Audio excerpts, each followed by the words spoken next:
Morning everyone. এই স্পিডটাই খুব ভালো লাগে, আর এই স্পিডটাই সর্বক্ষেত্রে মানুষকে সর্বোচ্চ জায়গায় পৌঁছে দেয়। আমার কাছে যেটা মনে হয় সেই রহস্যটা হচ্ছে সবার ভালোবাসা। এই ভালোবাসার দাম শুধু ভালোবাসা দিয়েই দেয়া যায়। Thank you. অপু বিশ্বাসের ভালোবাসার স্পিরিট আমার এই সফলতার সবচেয়ে বড় রহস্য। আর এই ভালোবাসার দাম কেবল ভালোবাসা দিয়েই দেয়া যায়। শাকিব খানের এমন মন্তব্যের পর কি বলল অপু বিশ্বাস, চলুন শুনে আসি। আমি কিন্তু একটা স্ট্যাটাসও দিয়েছি যে আসলে সে আমার কতটা ভালো চায় সেটা আমি বলেছি যে আমার বাবা মার পরে এই একজন মানুষ, সে অবশ্যই আমার অনেক বেশি ওয়েল উইশার। আমি ভালো কিছু করি এগিয়ে যাই, এটা সে চায়। তো আমি কেন বাচ্চা নিচ্ছি, আমি তো নায়িকা, আমি তো আরো কাজ করবো।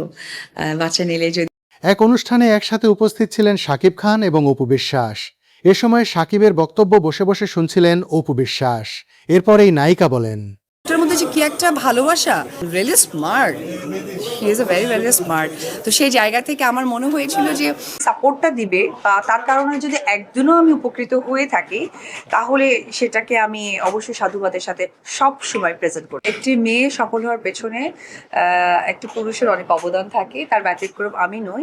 দীর্ঘদিনের পথ চলায় বুবলির কারণে অপু বিশ্বাস পিছিয়ে গেলেও শাকিব খানের টানে আবারও একসাথে থাকছেন। এই বিষয়ে অপু জানান, নাইবা আমি সাকিবের সাপোর্ট পেলাম, নাইবা আমি আমার শ্বশুর বাড়ির সাপোর্ট পেলাম।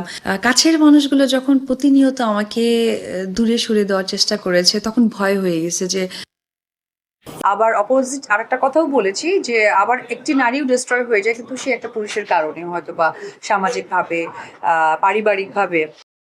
সম্মানিত দর্শক, এ বিষয়ে আপনাদের মতামত আমাদের কমেন্ট করে জানান।